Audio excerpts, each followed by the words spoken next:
Hello children. Today we are going to learn a new topic of social studies, that is independent India. So till our previous lessons, like in our 16th lesson, we have been learnt about the election process of India. Before that we have been learnt about the framing of the Indian Constitution and the functioning of the Indian Constitution. Now in this particular lesson we are going to learn about how India, after getting independence, till now we have been learned about we got independence, how we have been struggled, like different types of movements. If you people remember, Quit India movement, as well as Salt Satyagrahas or Dandi March or Simon Commission, like that non-cooperation movement, different types of movements we have seen, we have been experienced. We have been learned about before independence what India did, how India has been fought for the sake of independence or the freedom, that we have been learned. The first time in this chapter we will be learning about what was India's situation after getting independence, how India has been worked out, how it struggled, how it implemented the new policies, systems, and all these things. So, like this, all these scenario we'll be learning in this particular chapter for the first 30 years, that is from the year of 1947 to 1977. During this particular time period, how India was, what India did, what are the challenges it has faced, how it overcome the challenges. Okay, what was the moral support they got, India got from other countries, or how it adopted its foreign policy. All these things we'll be learning in this particular lesson. So, independent India, first 30 years of independence, that is from 1947 to 1977. How was the time period? What was the country's condition, economical, social, all these things we'll be learning. See, in the 15th chapter, we have been learned how India framed the Indian Constitution and the working of the Indian Constitution and how it worked, what it implemented, what are the challenges it faced. Even we have been seeing the debates of the Indian Constitution also. Now in this particular chapter, we'll learn what was the different types of activities sought, what Indian Constitution sought to fulfill the multiple goals of a country simultaneously, including democratic work.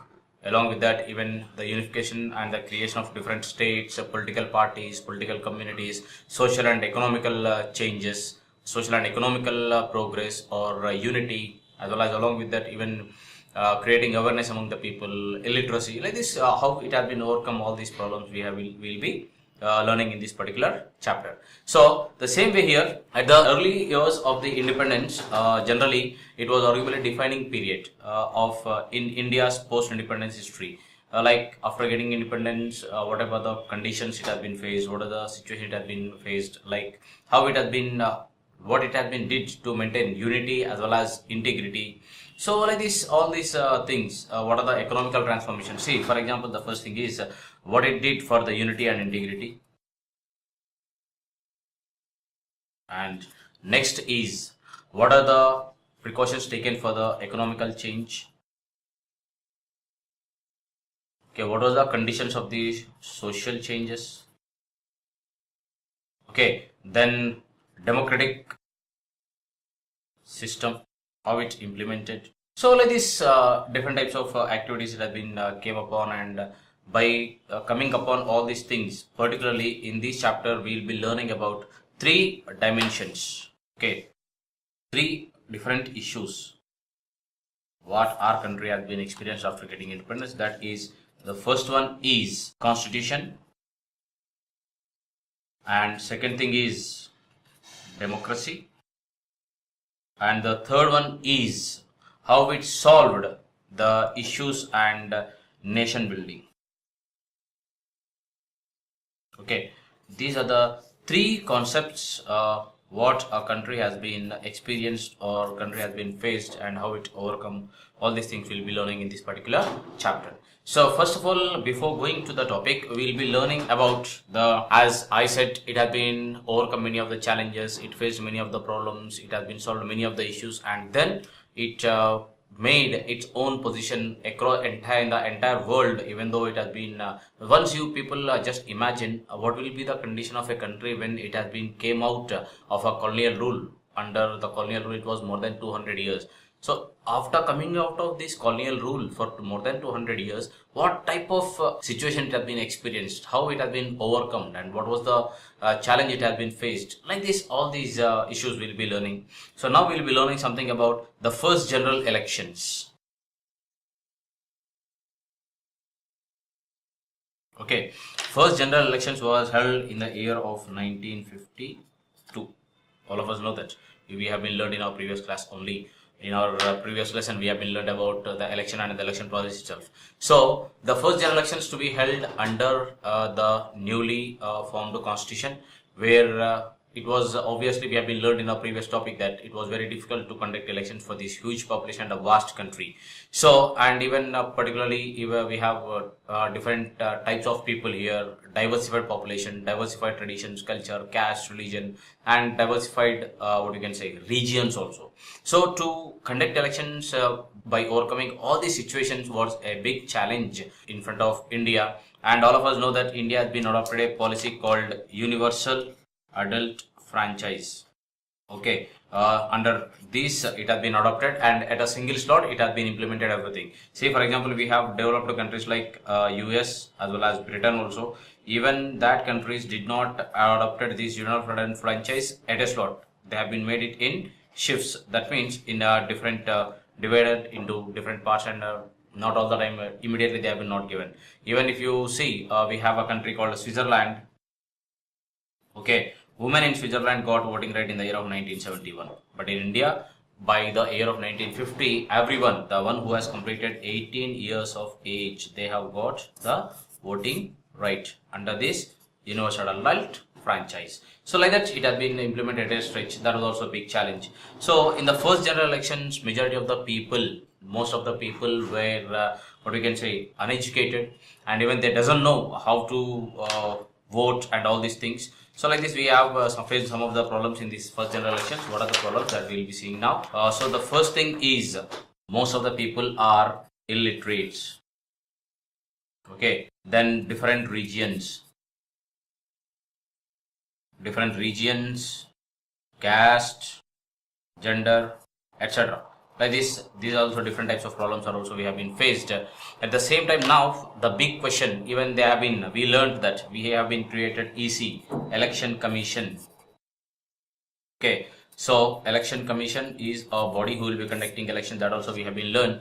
So now to give equal importance to all these social categories, to give social equality, and not to create any problems in the country, they need to go for the elections. Then how to go for the elections? How to create awareness among the people? This was a big challenge in front of the interim government. Interim government means the newly formed government, and as well as even in front of EC also. At that time, even the first major challenge is uneducated. Here, how to make the people to know about the candidates and to whom vote, how to vote, all this process. It's a lengthy process, and they felt that it will be a big explanation, or what you can say detailed explanation need to be given, and big lectures, and lot many classes need to be taken. Class means not the classroom classes, like need to explain people in a brief manner, in detailed manner. So it takes a lengthy time, and it's of a difficult task they felt. But at that time, the ECS came with an unique idea of having symbols. Okay, symbols to different symbols to different candidates and parties. Okay, parties means not our general party, political parties. Okay, so like that they came out. When they came out with this basic idea, this was a basic idea and a unique idea when compared to the other thoughts or plans or other ideas how to go for the elections or conduct elections. And when this was simple and easier one, and they avoided the large discussions or big explanations or meetings or other things, all the problem has been solved, and they conducted elections in the same way. But even in the during the first general elections, even they had a separate ballot box for one candidate. Separate ballot box to each person.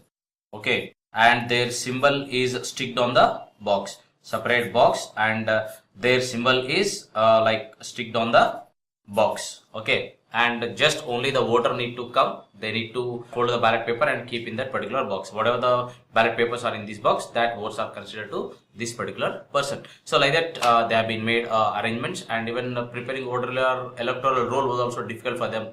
Then too, they have been overcome this problem, and they solved the problem. From that time onwards, the same thing, even till today, we are following the same type of election system, like candidate as well as the symbol. So that actually earlier at that time it had been introduced because people doesn't know, or they doesn't have awareness about this election system or the election process or the casting vote. So to avoid this type any sort of confusion and to conduct elections in a democratic way, particularly democratic way, they have been allowed, you can say, approached or introduced this type of system where they have been solved the majority of the problem, and they conducted elections very smoothly and easily. Next we have is one party dominance. What is this one party dominance? Okay, one party dominance. See, all of us know that there is one single largest party which has been formed very earlier or prior to the independence, that is none other than INC, Indian National Congress. Okay, INC, that is Indian National Congress, which has been formed in the year of 1885 by Evo Hume and W.C. Banerjee as its president. Okay, now no need to go in details of this origin of the party. So, but this party has been emerged as a single largest party in the first three general elections, that is held in 1952, 1957 and 1962. In these three general elections, this party has been emerged as a single largest party. That means no proper opposition. Single largest party, and there was no proper opposition, and even if there is some opposition also, they didn't got proper votes also. Out of in one of the elections, it has been calculated, the opposition party has been got only 11% of votes. Out of the total polled votes, only 11% has been got for the opposition party. Remaining majority has been got to the, and 70% of the votes to the INC. Okay, out of the 70% total polled, in this only 11% was to the other party, and 45%, more than 45% to the INC also has been registered during that particular elections. That means here it has been as maybe the single largest party, and which has been established prior to the what you can say independence, and majority of the people knows that, and even it has been participated in the freedom movement and even many other activities like that. It has been become a only source for the people to choose, and even the leaders were also prominent in this. Other parties also were there, but people doesn't have much knowledge about the other parties, and even other parties were not able to convince the people or to get the support of the people in large quantities. So almost up to three general elections, that is the year of 1952, 57 and 1962. The 3 years this party has been emerged as the single largest party also. There is no doubt in that. And afterwards, slowly, even the other parties also have been formed. And not only in the forming government in the central level, even the majority of the states also were under the control of the, even the Congress government has been formed, government in other states also, like earlier before coming up of Telangana and Andhra Pradesh states, before segregation. Even in Andhra Pradesh also, Congress government has been formed. It's ruling for 2 years, 2 terms. That means before 2014 elections, that is in the year of 2009, and even before prior to that also, the Congress government has formed its government as Y.S. Rajshekar Reddy, Sri Y.S. Rajshekar Reddy, the late Sri Y.S. Rajshekar Reddy as the Chief Minister of our state has been formed the government. At that time, even the central also Congress government was ruling. Like that, the same way, even earlier during these times also, Congress government has formed the government in the central level as well as even in many of the states also. So along with that, even here, as it is a single emerged as single largest party, even there are some of the lacunae in its own internally also, because people, it is a national party. Everyone knows that people from almost all the states and other all the parts are also part of that party. So there are some of the internal issues, like all the leaders were not with the same point of ideology. Different people has different opinions, and there were groups in that. There are small groups are also has been created in the party, which create some sort of disturbance among the party also. And when, even though they are united, but they have some different views and different ideas over there. And sometimes even some of the people have been went out and joined some other party also. Like this type of disturbance are also created in this particular political party. But when groups have been divided, small groups, at that time even the party has been showcased that we are giving priority or importance to diversified features. We are giving overall importance. We are giving overall development of our country. We are paying attention towards different issues. Like that, even they propagated and promoted themselves in different ways also to secure the support of the people, or to secure majority of the votes in the elections, during the elections. Like that, it has been placed, and moreover these opposition other parties also got votes, but it was of no use. Even though they got votes and they were in the opposition position also, party or the government doesn't give any opportunity for them to say something against the party or the rule or some other thing. Always they kept their own head, and even they stressed the other parties also. Like that also it had been went, and even it was therefore not an undemocratic situation also, but moreover up to the some extent whatever the best they can do for the sake of the people and to keep up the democratic policies and democratic principles, they have been vented also. But the thing is that there were no strong contenders opposite to this particular Congress party. Like this it had been emerged for single largest party for many of the times, almost for 2 decades or 2 to 2.5 decades it has been emerged as a single largest party. Next what we have is demand for state reorganization. What is this demand for state reorganization?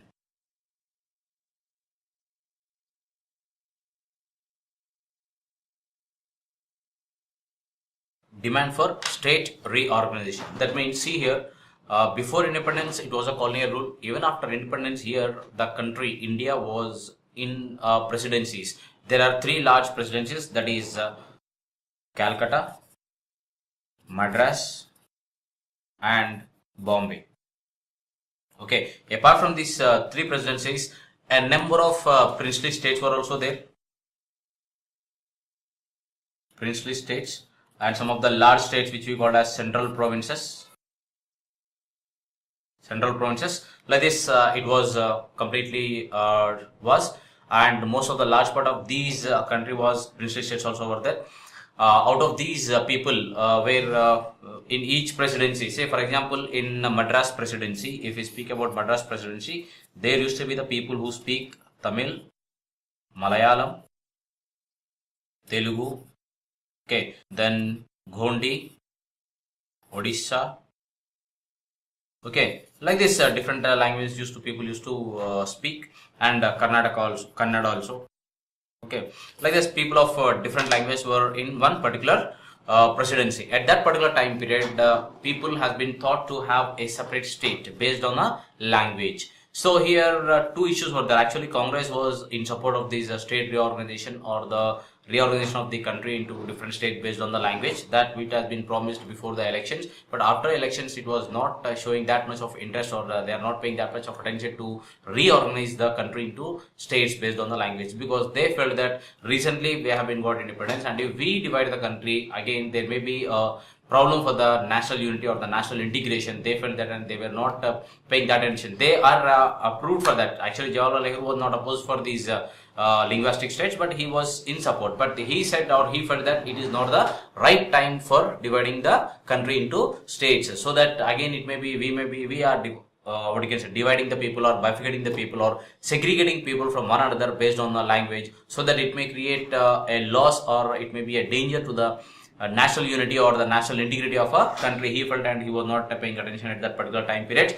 But there was a demand for the people, like see, the demand has been started, the movement has been started, like when it had been a movement started by, it had been started when it was of Samyukta Karnataka, Kannada speaking people, then along with that even Samyukta Maharashtra also, then along with that Maha Gujarat movement, as well as then merge of Travancore and Cochin Princely states and the Punjab state for 6. Like this, different categories of people wanted to have a separate state based on their language, because they felt in one particular area majority of the people are of that particular language, then that area can be divided as a separate state based on the language. Even if we say even this state also, the recently formed state also has been divided based on that itself. So the partition of a country on the basis of religion has created doubts and fears about the security and stability of the country, of the nation.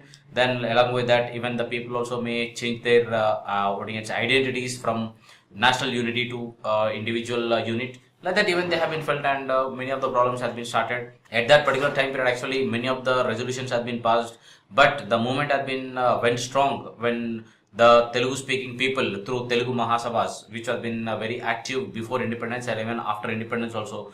During that particular time period, they have been when they were in Madras presidency, they have been organized many of the sabhas like Telugu Mahasabhas, and even they have been conducted different types of rallies also, as well as even movements, mass street marches, fast, and many more other things also have been conducted, and they have been fought very strongly with the government, and even they have been asked for a separate state for Telugu speaking areas before the first elections only. But these people have been promised, the Congress party has been promised it, but they were not able to what you can say fulfill it. But even though, as I said, it was not opposed by the Congress party or the Congress leaders, but they felt that it is not the right time to create a separate state. We will be doing that later, they felt. But State Reorganization Act of 19